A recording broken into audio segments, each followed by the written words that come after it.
हमारा किसान डिवाइडर पर नहीं बैठेगा, ना कहीं इधर उधर अपना फ्री रहेगा।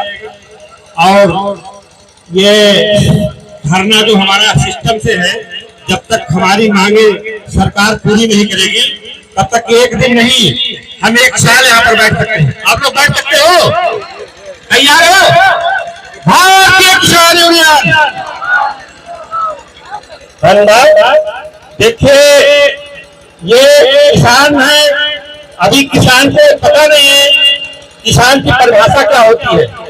धरती से सोना उठाकर देता जीवन दान है, अपने रक्तों से शीश सींच कर उसका नाम किसान।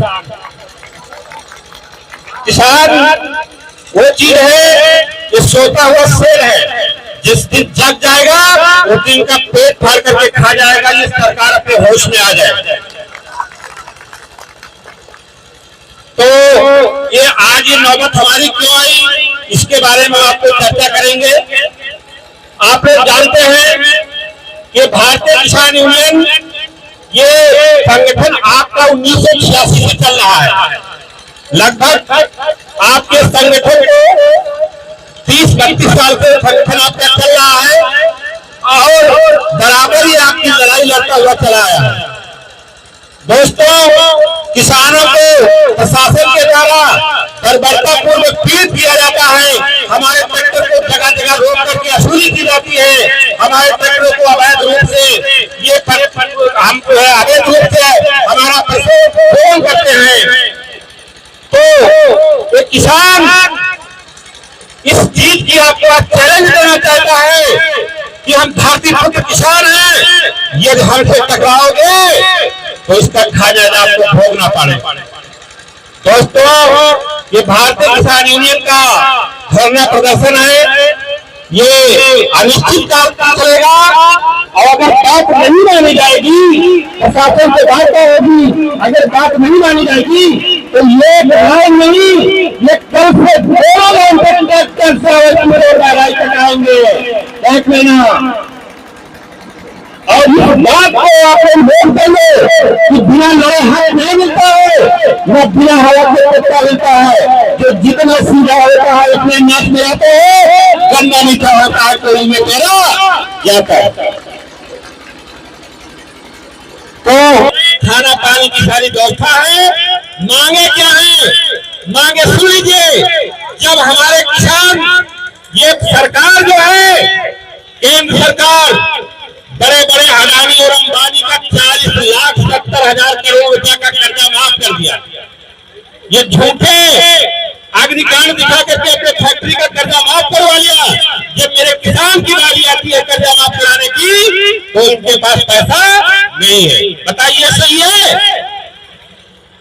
दूसरी मांग है, इन्होंने आदेश किया है कि 10 साल से पुराना ट्रैक्टर किसान रोड पे नहीं चलेगा। अगर कोई भी 10 साल से पुराना ट्रैक्टर रोड पे चलता पाया जाएगा तो सीधे 5 लाख का जुर्माना होगा।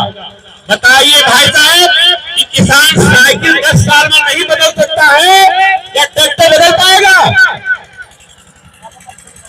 तीसरी मांग है, ये हमारी एमएसपी की गारंटी, जो हमारे जिन्होंने कहा था, जो हमने 2 साल 1 साल 278 दिन दिल्ली धरना दिया था, तब इन्होंने कहा था कि एमएसपी को हम गारंटी देंगे। एमएसपी मतलब होता है यानी 2,000 रुपया बिघा हमारे गेहूं का लागत हुआ है तो सीधे 3,000 रुपया क्विंटल हमारे गेहूं का रेट एमएसपी का समर्थन मूल्य लगना चाहिए, जिससे हमारा गेहूं का रेट 3,000 रुपया क्विंटल बिकना चाहिए। अगर 3,000 से नीचे कोई व्यापारी लेता है तो सीधे उस पर वैधानिक कार्रवाई की जाए। ये हमारी एमएसपी की गारंटी है। तीसरी मांग हमारे क्या है, जो हमारे 2020 से बढ़ोतरी बिजली का बिल, अभी आपने देखा होगा कि बिजली का बिल किसानों के मीटर लगा हुआ है, लेकिन अनदेखा करके बिना मीटर चेक करके रीडिंग आ जाती है कि नहीं आती है। किसी के पास 20,000 आता है तो किसी के पास 15,000 आता है तो किसी के पास 10,000 आता है। बड़े बड़े जो घोटाला करे हुए नेता बैठे हुए हैं, इनके पास 40 लाख 50 लाख 70 लाख का बिजली का बिल बकाया है, उनको कोई नहीं हस्तक्षेप करता है। लेकिन ये हमारे गरीब किसान का 5,000 रुपया बकाया हो जाता है तो बिजली का तार काट दिया जाता है। होता कि नहीं होता? ये व्यवस्था अब नहीं होगी। एक प्रशासन कार्ड खोल के सुन लीजिए, घरेलू लाइट को माफ किया जाएगा, बिजली का बिल कम किया जाएगा। यदि इस प्रक्रिया को नहीं होते हैं तो हम अपने खेतों से तार और खंभा उखाड़ना शुरू कर देंगे। क्योंकि भाइयों, सबसे ज्यादा यदि नुकसान होता है तो किसान का नुकसान होता है, क्योंकि इनके खंभा और पोल हमारी जमीन